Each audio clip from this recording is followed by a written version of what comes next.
This video discusses a real case with sensitive details intended for informational and educational purposes only. The content may be disturbing to some viewers. Viewer discretion is advised. The internet is a vast archive of human knowledge, but it is also a mirror, and sometimes that mirror reflects the most terrifying corners of human nature. Among the countless online mysteries and urban legends, some stories are not just rumors. They are real. Today, we delve into one of the most disturbing mysteries of the 21st century, the hunt for a digital ghost. One who spread terror from within the walls of a hospital, a figure known only as Dr. Gloves. Dr. Gloves was an anonymous online figure who posted a series of enraging photos in severe violation of law and ethics. These images appeared to be taken from inside an active medical facility, involving young patients and even human remains. This event caused a massive shockwave, sparking one of the largest self-organized investigations in internet history. And eventually forcing police to get involved. This is the story of a multi-year investigation to find the true identity of this person. To understand how Dr. Gloves could exist, he must go back to the internet of 10 years ago. It was a very different place before 2014. Content moderation was lax. And then one case changed everything, the case of Luca Magnotta. This case, known from the documentary Don't F*** K with Cats, began when someone posted videos of animal cruelty. The online community was outraged and hunted him down. But the climax was when this person escalated his crimes, filming a horrific act against a human victim and posting it publicly. The Luca Magnotta case was a massive shock. It exposed the dark side of a free internet. The public, advertisers, and governments all applied pressure. The big tech companies, Google, Facebook, Twitter, were forced to act.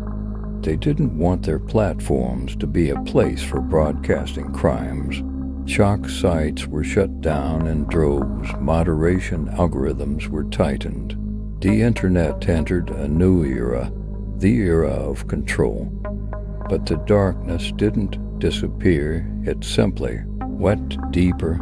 As public forums were closed, those seeking extreme content moved to more private places, closed communities that required verification. And one of those places was the website Death Addict. It was in this suppressed environment that an anonymous user with the nickname Master appeared, and Master posted shocking images showcasing unethical acts inside a community that was already accustomed to the extreme. What made Master's content different was its originality. This wasn't an accident video or war footage. This was self-produced content.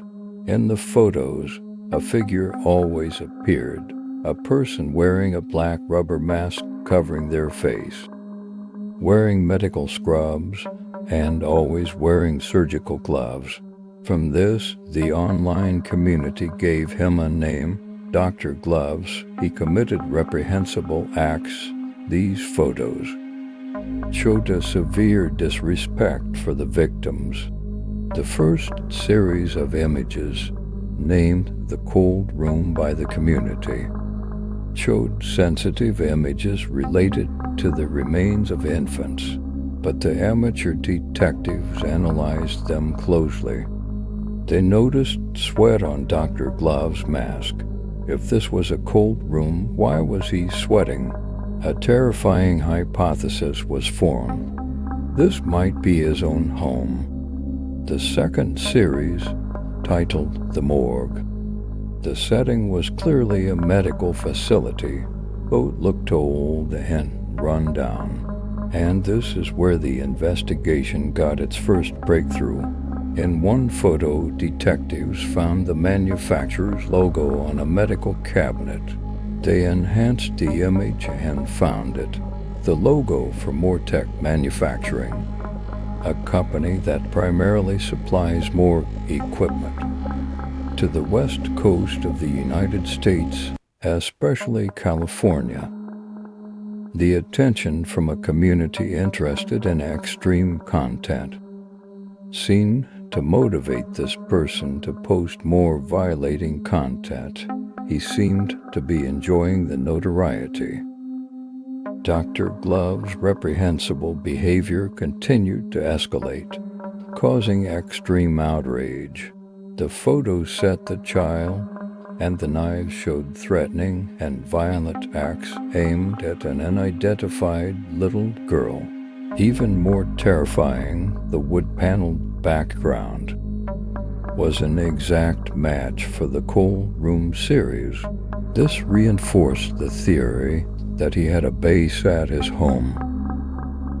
But the tipping point, the thing that turned this from a dark corner of the web into a global campaign, was the final photo set, the vulnerable targets. This time there was no doubt Dr. Gloves was inside an active hospital. The photos showed him inside a neonatal intensive care unit and ICU. He was performing dangerous interventions on infant patients receiving treatment.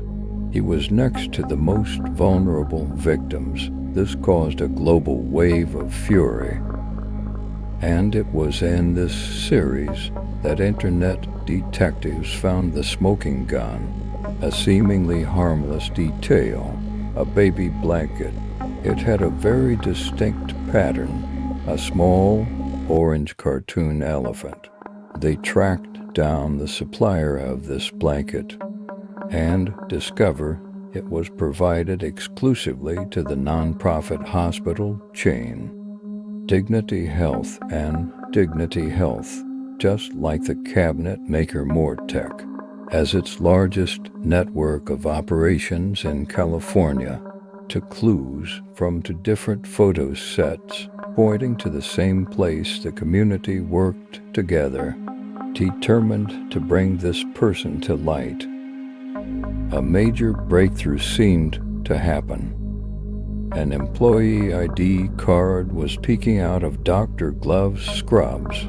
They found an ID in a photo and assumed the culprit was a hospital employee. The community immediately attacked and harassed this individual, a real medical worker. However, more technical analysts later got involved. They discovered the truth. The card was fake. The pixels didn't match. The lighting was wrong. It had been photoshopped and added in. This was a false lead, possibly planted by the culprit himself to misdirect the investigation. This incident highlights the problem of doxing and the danger of misinformation, as an innocent person nearly had their life ruined after all this irrefutable evidence. The community compiled all their findings and officially reported them to the authorities. In 2022, the San Bernardino Police Department confirmed they had opened an official investigation. They worked with Dignity Health and confirmed the photos did appear to be taken at one of their facilities. But that's where the good news ends. The case is struggling. Too much time has passed. Much of the evidence has gone cold. The prosecution consulted with the district attorney. The case seems to be at a dead end. Many theories about Dr. Glove's identity have emerged. Was he a doctor or a nurse with access, a medical student, a janitor, or a transporter? Or most terrifyingly, was he just a trespasser? A ghost wandering the hospital halls undetected, the case now revolves around three big questions. How could Dr. Gloves access these restricted areas? And 3. Who is he and has he stopped? To this day, Dr. Gloves remains one of the most terrifying and unsolved mysteries of the digital age. A reminder that even in the safest places, darkness can find a way in. Thank you for watching.